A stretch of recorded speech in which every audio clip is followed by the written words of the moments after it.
Hi everyone, welcome back to my channel Chem Talks by Pooja Malik. Nitro compounds की last video में हमने उसके कुछ particular topics discuss किए थे, लाइक उसका स्ट्रक्चर, नॉमेनक्लेचर, ठीक है, उसकी फिजिकल प्रॉपर्टीज, प्रिपरेशन, चाहे वो नाइट्रो एल्केन्स की बात हो या नाइट्रो एरीन्स की बात हो, उनको हम किस किस मेथड से प्रिपेयर कर सकते हैं, कैसे नाइट्रेशन होता है, उसका मैकेनिज्म, ये सब हमने लास्ट वीडियो में डिस्कस किया था. In today's video, we are going to continue with the chemical reactions of nitroalkanes and nitroarenes. So firstly, we'll start with the chemical reactions of nitroalkanes. यानी कि जो nitroalkanes होते हैं वो कैसे कैसे अलग अलग reactions में participate करके further new compounds को synthesize करते हैं, किस किस तरह से react करते हैं. सो इसमें जो हमें टोटल रिएक्शंस पढ़नी है 2006 reactions. The first reaction is related to the acidic nature of nitroalkanes. ये रिएक्शन ये बताएगी कि नाइट्रोएल्केन्स में भी एसिडिक नेचर होता है. बेसिकली जो नाइट्रोएल्केन्स के अंदर अल्फा हाइड्रोजन एटम्स प्रेजेंट होते हैं वही नाइट्रोएल्केन्स की एसिडिक बिहेवियर शो करते हैं एंड सॉल्ट फॉर्मेशन करते हैं. सो ऑब्वियसली जो अल्फा हाइड्रोजन है वो हमारे पास प्राइमरी और सेकेंडरी नाइट्रोएल्केन्स में प्रेजेंट होते हैं, टर्शियरी नाइट्रोएल्केन्स में प्रेजेंट नहीं होते हैं. सो अगर हम प्राइमरी एंड सेकेंडरी नाइट्रोएल्केन्स की बात करें तो आप रिएक्शन देख सकते हो कैसे वो सॉल्ट बनाएंगे. RCH2NO2 plus NaOH gives RCHNO2 minus Na plus H2O. So this RCH2NO2 minus Na plus, this is the salt formed. अब ये एसिडिटी शो क्यों कर रहे हैं? सो अगर हम इसकी एसिडिक नेचर का रीजन समझने की कोशिश करें तो जो उसका मेजर रीजन है सबसे पहले वो नाइट्रो ग्रुप है, क्योंकि जो नाइट्रो ग्रुप है ये एक strong electron withdrawing inductive effect दिखा रहा है ना. हमें पता है जो NO2 ग्रुप है वो माइनस आई इफेक्ट शो करता है. उसी रीजन से क्या होगा, जो CH2 है उससे ये इलेक्ट्रॉन डेंसिटी खींचेगा. कार्बन से इलेक्ट्रॉन डेंसिटी खींच गई तो कार्बन से जो हाइड्रोजन जुड़ा हुआ है उसके लिए निकलना आसान हो जाएगा, क्योंकि उनके बीच का जो बॉन्ड है वो क्या हो जाएगा, ऑटोमेटिकली वीक हो जाएगा. सो उसी वजह से इसकी एसिडिक कैरेक्टर इंक्रीज हो जाएगा. एक और रीजन अगर हम देखें कि इसका एसिडिक नेचर इतना स्ट्रॉन्ग क्यों शो हो रहा है, उसका रीजन ये है कि जब CH2 वाले यानी कि जो अल्फा पोजीशन पर हाइड्रोजन जुड़े हैं उनमें से एक हाइड्रोजन निकल जाएगा, यानी कि जब कंपाउंड बचेगा that will be RCH minus NO2. सो यहाँ पर ये जो एनायन फॉर्म हुआ है ये NO2 ग्रुप की वजह से स्टेबलाइज हो जाएगा. हमें पता है NO2 ग्रुप में अपने आप रेजोनेंस चलता रहता है. सो ये जो CH माइनस है ये भी उसके रेजोनेंस में इन्वॉल्व हो जाएगा and resonance stabilised anion form होगा. सो ऑब्वियसली जब प्रोटॉन निकलने के बाद जो हमारा एनायन बचा वो रेजोनेंस स्टेबलाइज्ड है, वो स्टेबल है, तो वो वापस उस H+ को लेना क्यों चाहेगा? ऑब्वियसली नहीं लेना चाहेगा. दैट मीन्स कि वो प्रोटॉन उस एनायन से काफी ज्यादा टाइम के लिए दूर रहेगा, यानी कि उसका एसिडिक नेचर ऑटोमेटिकली क्या हो गया, इंक्रीज हो गया. सो ये दो मेजर रीजंस हैं जिसकी वजह से नाइट्रोएल्केन्स एसिडिक नेचर शो करते हैं. इसको आप स्ट्रक्चर से देखो तो आप इसमें देख सकते हो कैसे इसमें रेजोनेंस स्टेबलाइजेशन हो रहा है. ठीक है जी, कैसे कार्बन का जो नेगेटिव चार्ज है वो रेजोनेंस में इन्वॉल्व हो रहा है with the nitrogen atom and यहाँ पे हमारा रेजोनेंस स्ट्रक्चर्स फॉर्म हो रहे हैं. यही रेजोनेंस स्ट्रक्चर मॉडिफाई होके फर्दर एक और स्पीशीज बना लेते हैं जिसको हम एसी नाइट्रोफॉर्म बोलते हैं, जिसके अंदर आप देख सकते हो दो क्या बोल सकते हैं इनको, आइसोमर्स फॉर्म होते हैं. बेसिकली एक नाइट्रोफॉर्म होती है एंड उसी का जो मॉडिफाइड फॉर्म है जो एसिडिक नेचर की प्रेजेंस में हम कर रहे हैं वो हो जाता है एसी नाइट्रोफॉर्म. सो अगर आप ध्यान से देखो इसमें हुआ क्या, जो नाइट्रोफॉर्म में CH2 पे हाइड्रोजन था वो वहां से निकलकर कहाँ जुड़ गया, नाइट्रो ग्रुप के एक ऑक्सीजन के साथ. तो इसी को हम टोटोमर्स भी बोलते हैं, इसी प्रोसेस को हम टोटोमराइजेशन बोल सकते हैं. सो क्योंकि नाइट्रो फॉर्म में एसिडिक नेचर शो हो रहा था उसी की वजह से इसके टोटोमर्स एग्जिस्ट करते हैं. उन टोटोमर्स का नाम क्या है, nitroform and aci nitroform. So this is the basic of the acidic nature and as we know primary nitroalkanes ये शो करेंगे, सेकेंडरी नाइट्रोएल्केन्स ये शो करेंगे, बट जो टर्शरी नाइट्रोएल्केन्स है क्योंकि उनमें अल्फा हाइड्रोजन प्रेजेंट ही नहीं है तो वो ये एसिडिक कैरेक्टर भी शो नहीं करेंगे और टोटोमराइजेशन भी उनमें नहीं हो पाता है. This is the first reaction. Second reaction of nitroalkanes is their reduction, यानी कि अगर मुझे नाइट्रो कंपाउंड्स का रिडक्शन कराना हो तो मुझे क्या मिलेगा. सो आप ये देख सकते हो सीरीज ऑफ चेन. सबसे पहले RNO2 जो हमारा नाइट्रो कंपाउंड्स होता है वो रिड्यूस हो सकता है RNO में, यानी कि नाइट्रोसो कंपाउंड वो फर्दर रिड्यूस हो सकता है RNH-OH में, यानी कि सब्स्टिट्यूटेड हाइड्रोक्सिलामीन, जो कि फर्दर रिड्यूस हो सकता है RNH2 में, यानी प्राइमरी अमीन। अब रिडक्शन होगा कहाँ तक, वो डिपेंड करेगा कि हम मीडियम क्या ले रहे हैं, हम क्या ऐसा ऐड कर रहे हैं रिएजेंट जिसकी वजह से रिडक्शन हो रहा है। फॉर एग्जाम्पल, अगर हम यही रिडक्शन एसिडिक मीडियम में करते हैं, यानी कि जब आपने RnO2 का रिएक्शन कराया with hydrogen in the presence of iron as catalyst and HCl as acidic medium, तो आप देखोगे हमें क्या मिल गया, RNA2 से NH2, यानी कि इसमें प्राइमरी अमीन्स का फॉर्मेशन हो गया। इसी तरह से अगर आप ये रिडक्शन कैटलिस्ट की प्रेजेंस में करा रहे हो, यानी कि कैटलिटिक रिडक्शन करा रहे हो, या फिर LiLH4 के साथ रिडक्शन करा रहे हो, तो उस केस में क्या होता है, देखो RnO2 को जब आप कैटालिटिक रिडक्शन कराओगे in the presence of platinum, so क्या होगा, हमें मिलेगा RnH2, यहाँ पर भी अमीन का फॉर्मेशन होगा। यही रिडक्शन अगर आप एसिडिक मीडियम में नहीं, कैटलिस्ट के प्रेजेंस में नहीं, बल्कि न्यूट्रल मीडियम में कराओगे, फॉर एग्जाम्पल हमने यहाँ पे क्या लिया, एक न्यूट्रल सॉल्यूशन लिया NH4Cl का in the presence of a metal zinc, तो आप देखो यहाँ पे क्या हुआ, RnO2 रिड्यूस हो गया टू RNH-OH, यानी कि ये एल्काइल हाइड्रोक्सिल अमीन तक रिड्यूस हुआ, प्राइमरी अमीन्स तक नहीं पहुंच पाया। सो ये अलग अलग वेज हैं जिनमें आप नाइट्रोएल्केन्स को रिड्यूस कर सकते हो। Now let's move on to the third reaction. Third reaction देखो हाइड्रोलाइसिस रिएक्शन है। इसके अंदर देखो हमने सबसे पहले एक नाइट्रोएल्केन लिया RCH2NO2, उसको जब हम हाइड्रोलाइसिस करा रहे हैं, यानी कि वाटर की प्रेजेंस में रिएक्शन करा रहे हैं विद कंसंट्रेटेड HCl और H2SO4 और उसको हीट कर रहे हैं, तो क्या होता है, हाइड्रोलाइसिस हो जाता है और नाइट्रोएल्केन से हमें क्या मिलता है, कार्बोक्सिलिक एसिड्स। अगर आपको कार्बोक्सिलिक एसिड मिलते हैं वो तब मिलते हैं जब आप प्राइमरी नाइट्रोएल्केन्स का हाइड्रोलाइसिस करा रहे हो। इसी सेम रिएक्शन में अगर आप प्राइमरी नाइट्रोएल्केन्स की जगह सेकेंडरी नाइट्रोएल्केन्स ले लोगे तो उसके अंदर क्या फॉर्म होगा, कीटोन्स एंड साथ में नाइट्रस एसिड। जैसे कि आप रिएक्शन देख सकते हो, R2CHNO2 on boiling with HCl gives RC double bond OR, यानी कि ketone plus N2O that is nitrous oxide plus water molecules. So primary nitroalkanes क्या देंगे हाइड्रोलिसिस पे, कार्बोक्सिलिक एसिड। सेकेंडरी नाइट्रोएल्केन्स क्या देंगे, कीटोन्स। एंड जो टर्शियरी नाइट्रोएल्केन्स होते हैं वो हाइड्रोलाइज होते ही नहीं है एसिड्स की प्रेजेंस में, तो वो कोई भी रिएक्शन नहीं देंगे। सो अभी तक हमने 3 रिएक्शन डिस्कस कर ली नाइट्रो कंपाउंड्स की, उनका एसिडिक नेचर, उनका reduction and hydrolysis. So now the fourth reaction is Nef reaction. Basically Nef reaction में क्या होता है, जब आप किसी प्राइमरी या सेकेंडरी नाइट्रोएल्केन के सोडियम सॉल्ट को हाइड्रोलाइज करते हैं by boiling with dilute sulphuric acid, तो एल्डिहाइड या कीटोन्स का फॉर्मेशन होता है। इसमें आपको क्या चीज का ध्यान रखना है कि हम यूज क्या कर रहे हैं हाइड्रोलिसिस के लिए, कंसंट्रेटेड H2SO4, ठीक है, एंड बनेगा क्या, एल्डिहाइड या कीटोन।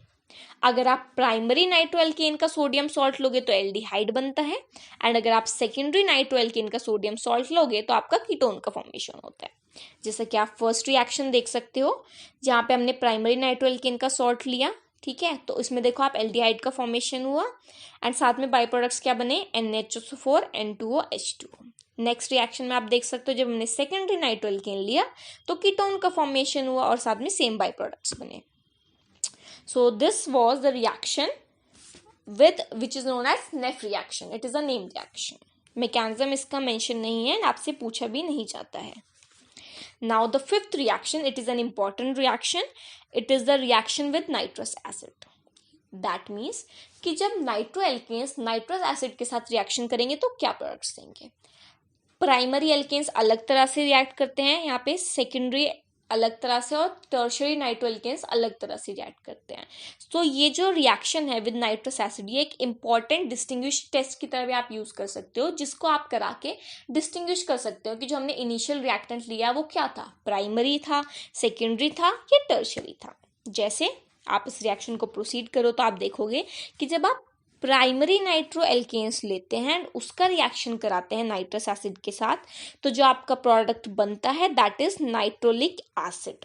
आप देखो RCH2NO2 plus HNO2 gives RC double bond NOH and carbon से जुड़ा हुआ NO2 ग्रुप, इसी को नाइट्रोलिक एसिड भी बोलते हैं।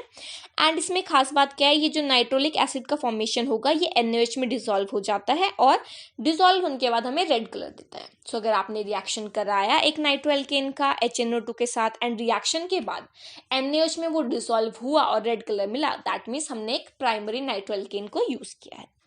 इसी तरह से अगर आप सेकेंडरी नाइट्रोएल्केन्स का रिएक्शन कराओगे HNO2 के साथ, तो जो कंपाउंड फॉर्म होता है दैट इज स्यूडोनाइट्रोल। स्यूडोनाइट्रोल का फॉर्मेशन हो रहा है, this is R2C and double bond O NO2। सो ये जो कंपाउंड बना ये ब्लू कलर का होता है एंड ये NaOH में इनसॉल्युबल होता है। सो अगर आपने रिएक्शन कराया और जो प्रोडक्ट बन रहा है वो NaOH में इनसॉल्युबल है, दैट मीन्स आपने इनिशियली क्या लिया है, सेकेंडरी नाइट्रोएल्केन। इसी तरह से टर्शियरी नाइट्रोएल्केन्स अगर आप लोगे या नाइट्रोएरीन्स आप लोगे तो वो नाइट्रस एसिड के साथ रिएक्ट ही नहीं करते, क्योंकि उनके अंदर तो कोई अल्फा हाइड्रोजन एटम प्रेजेंट ही नहीं है। सो वो रिएक्शन में पार्टिसिपेट ही नहीं कर पाते। सो अगर आपने टर्शियरी नाइट्रोएल्केन लिया, ये नाइट्रोएरीन लिया, रिएक्शन नहीं किया, तो आपको पता लग जाएगा कि ना तो ये प्राइमरी है ना ही ये सेकेंडरी अमीन है। ओके, सॉरी, सेकेंडरी नाइट्रोएल्केन है। नाउ आपकी 5 रिएक्शन कंप्लीट हो गई। The last reaction is halogenation reaction.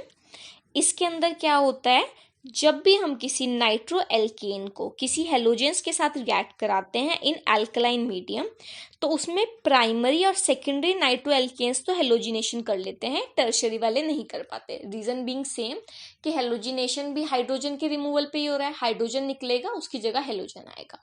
क्योंकि टर्शियरी नाइट्रोएल्केन्स में अल्फा हाइड्रोजन प्रेजेंट ही नहीं है, तो हेलोजन आएगा किसकी जगह, तो ये रिएक्शन नहीं हो पाता। प्राइमरी और सेकेंडरी नाइट्रोएल्केन्स में रिएक्शन हो पाता है। सेम रिएक्शन होता है कि जो प्राइमरी नाइट्रोएल्केन्स है उसमें जो अल्फा पोजीशन है वहां पे जो भी हाइड्रोजन है उसको रिप्लेस कर हेलोजन हमारा आ जाता है। जैसे कि आप रिएक्शन देखो, नाइट्रोइथेन हमने लिया, उसका जब आपने रिएक्शन कराया क्लोरीन के साथ तो देखो 1 क्लोरो नाइट्रोइथेन फॉर्म हुआ एंड फर्दर जब आपने रिएक्शन कराया तो 1 डाइक्लोरो नाइट्रोइथेन फॉर्म हुआ। सो this is the halogenation reaction. इसी रिएक्शन में जब आप 2 नाइट्रोप्रोपेन ले रहे हो, यानी कि सेकेंडरी नाइट्रोएल्केन ले रहे हो, उसका जब आप ब्रोमिनेशन करा रहे हो तो देखो जो अल्फा हाइड्रोजन था उसकी जगह क्या आ गया, ब्रोमो, एंड हमें प्रोडक्ट क्या मिल गया, 2 bromo 2 nitropropane. So these are the chemical reactions of नाइट्रोएल्केन्स। 6 reactions हमने डिस्कस की। आई होप कि आपको सारी रिएक्शंस क्लियर हो। इनमें से किसी भी रिएक्शन में अगर आप the next topic which we are going to discuss is the chemical reactions of nitroarenes. So nitroarenes की हमें 5 रिएक्शंस पढ़नी है। The first reaction is its acidic nature. जैसे प्राइमरी और सेकेंडरी नाइट्रोएल्केन्स थे उनके अंदर तो क्या था, अल्फा हाइड्रोजन एटम्स प्रेजेंट थे, बट नाइट्रोएरीन्स के अंदर अल्फा हाइड्रोजन एटम्स प्रेजेंट नहीं होते, तो वह एसिडिक नेचर शो ही नहीं कर पाते। ना एसिडिक नेचर शो करते हैं ना टॉटोमेरिज्म शो करते हैं। सो इनका कोई एसिडिक नेचर शो नहीं होता। हाँ, जो अगर हम उसी हमारा जो एरोमेटिक कंपाउंड है उस पर 2-3 नाइट्रो ग्रुप्स लगा दे तो वो nitro groups electron withdrawing nature show करते हैं, स्ट्रॉन्ग इफेक्ट शो करते हैं, उसकी वजह से हो सकता है कि एसिडिक नेचर इंक्रीज हो जाए, but otherwise simply nitroarenes acidic nature show नहीं करते हैं। सेकेंड रिएक्शन इसकी देखें, it is the reduction reaction. ठीक है जी। सो नाइट्रोएरीन्स का हम कैसे कैसे रिडक्शन करा सकते हैं। सो इसका रिडक्शन हम सबसे पहले कराएंगे एसिडिक मीडियम में, यानी कि हमने एक नाइट्रोबेंजीन लिया, उसका रिएक्शन कराया जिंक के साथ इन दी HCl मीडियम। सो आप देखोगे कि NO2 group is change to NH2, यानी कि उसका रिडक्शन हो गया NO2 से NH2 में। अब हमें क्या मिल गया, aniline. So this is the reduction in acidic medium.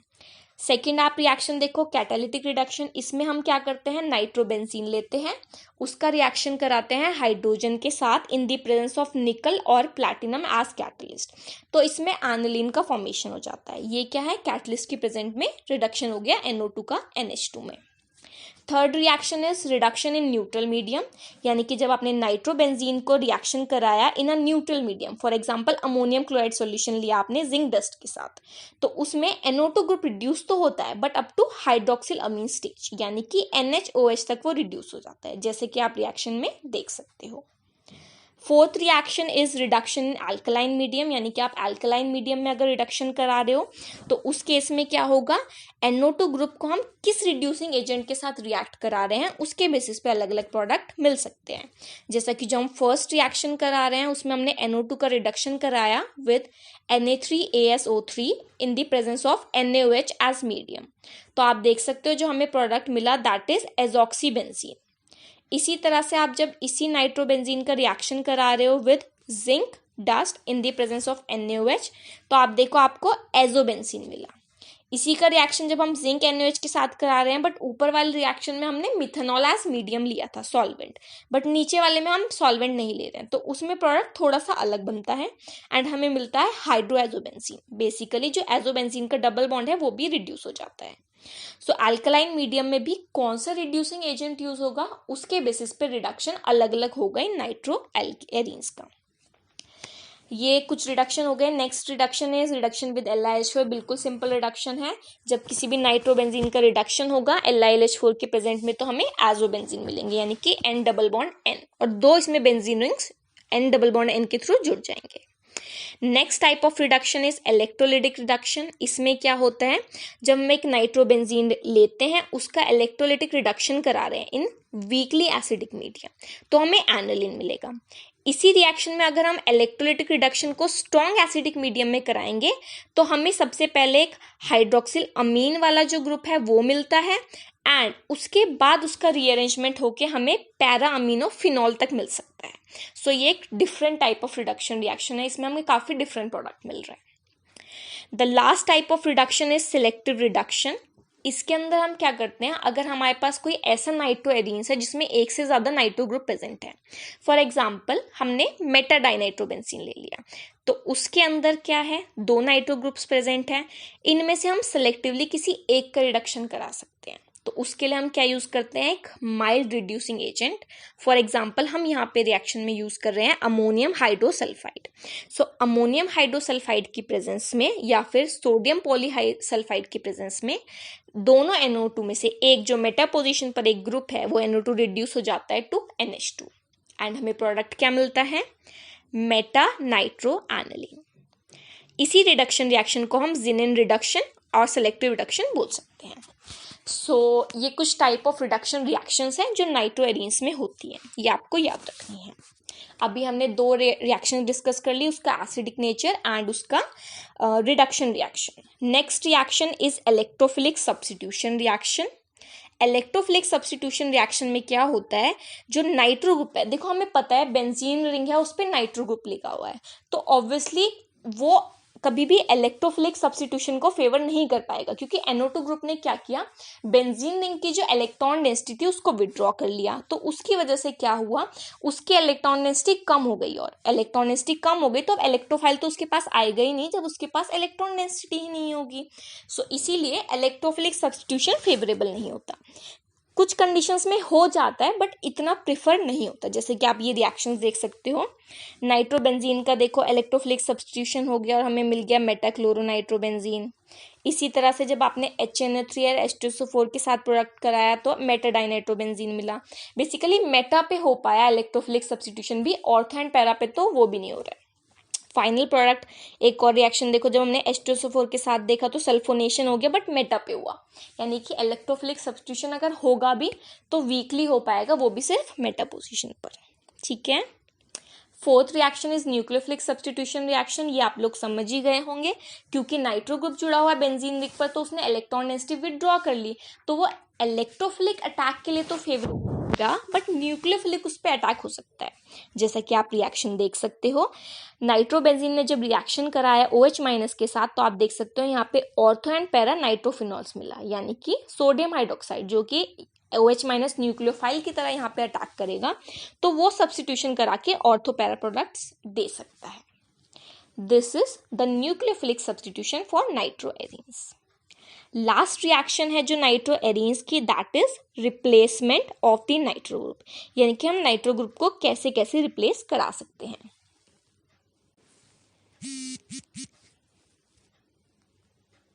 So nitro groups के लिए आप देखो रिप्लेसमेंट कैसे होगी। हमने एक इनिशियल रिएक्टेंट लिया पैरा डाइनाइट्रोबेंजीन, उसको जब आपने अमोनिया के साथ रिएक्शन कराया तो देखो एक NO2 ग्रुप तो रिटेन रहा और एक NO2 ग्रुप NH2 से रिप्लेस हो गया, यानी कि हमें प्रोडक्ट क्या मिला, पैरा नाइट्रोएनिलीन। इसी पैरा डाइनाइट्रोबेंजीन का जब हमने पोटेशियम हाइड्रोक्साइड के साथ रिएक्शन कराया, ये न्यूक्लियोफिल सब्स्टिट्यूशन कर रहा है, ठीक है। सो ये एक NO2 ग्रुप को रिप्लेस करके क्या बना देगा, OH बना लेगा, ठीक है। सो यहाँ पे हमें प्रोडक्ट क्या मिलेगा, para nitrophenol. And last reaction में आप देख सकते हो C2H5O minus Na+। So basically ये C2H5O माइनस रिप्लेस कर देगा NO2 को एंड उसकी जगह लेके क्या बना लेगा, पैरा नाइट्रोफिनोटोल। सो ये कुछ रिएक्शंस हैं जिसमें अगर हम पॉलीनाइट्रो कंपाउंड्स लेते हैं तो उसका एक नाइट्रो ग्रुप कैसे रिप्लेस हम कर सकते हैं using different nucleophilic groups. So basically nitroarenes के लिए भी हमने 5 रिएक्शंस कवर अप की, उनका एसिडिक नेचर, उनके रिडक्शन रिएक्शंस, देन उनका electrophilic substitution, nucleophilic substitution and then last में उनका replacement by using different nucleophilic groups. So this was the video covering the chemical reactions of nitroalkanes and nitroarenes. I hope कि आपको ये सभी reactions clear हो. अगर आपको किसी reaction में भी doubt हो तो आप comment section में mention कर सकते हैं. इनके mechanism syllabus में नहीं है, so वो discuss नहीं है. ठीक है जी, thank you.